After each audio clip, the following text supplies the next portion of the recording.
gentlemen, he's our president. He's your president. Please give it up for Jack Sutherland.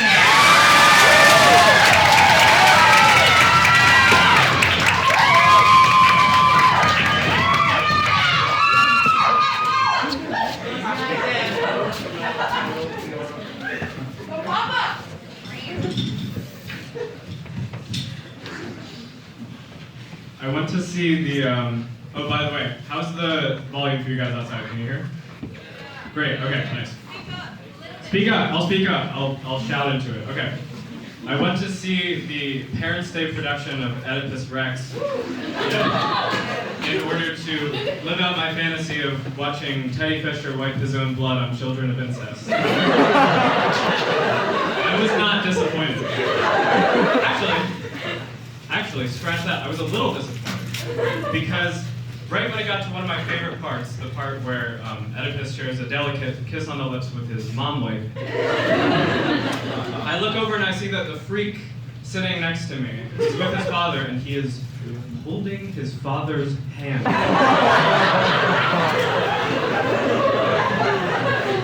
Ever since this happened to me, I have been asking, why? Here are a few reasons, a few possibilities that I have come up with as to why one might be holding one's father's hand at Oedipus Rex. Reason number one, his father has irresistibly soft hands. Now, this one might sound a little silly, but to be fair, probably none of us have ever been in that position before.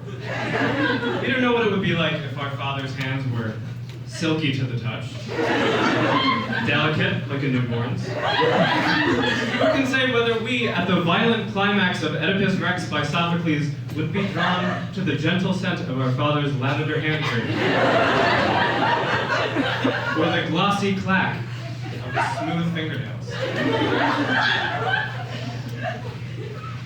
Reason number two, his father had just purchased him a very fancy treat.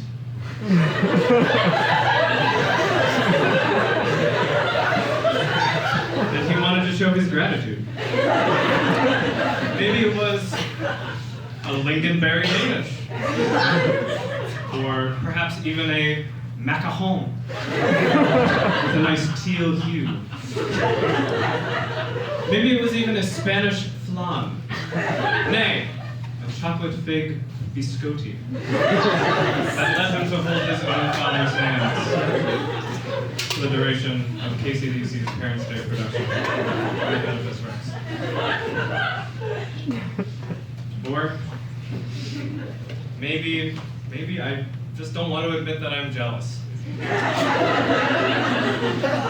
Because I wanted to hold my own father's hand that day at Oedipus Rex, but all those years ago on the lake,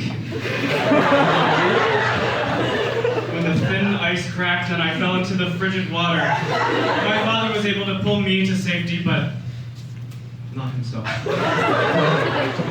Wake up, Papa, wake up!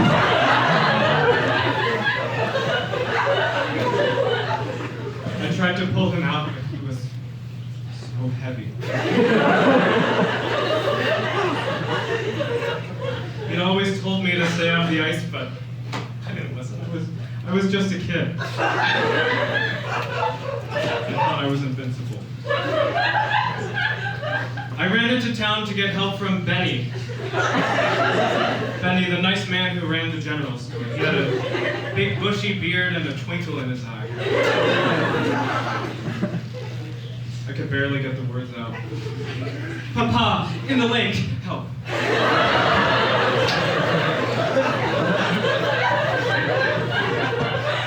Benny looked at me in a way I'd never seen him look at me before. The twinkle in his eye was gone, like it was replaced by some darkness. Without a word, he reached under the desk and pulled up a dusty Grecian urn. Don't worry, sport.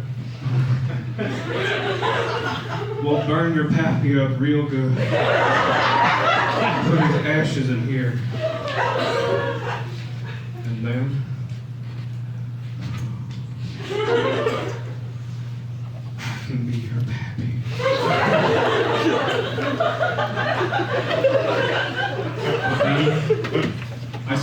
new kind of twinkle in Benny's eye.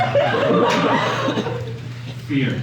I think Benny knew what was going to happen before even I did. I looked down at my quivering hands and saw that I was holding a pocket knife, and there was this rage inside me like a fire was burning out my inside, and my father's voice was screaming in my head, "Do it! Do it! Do it!"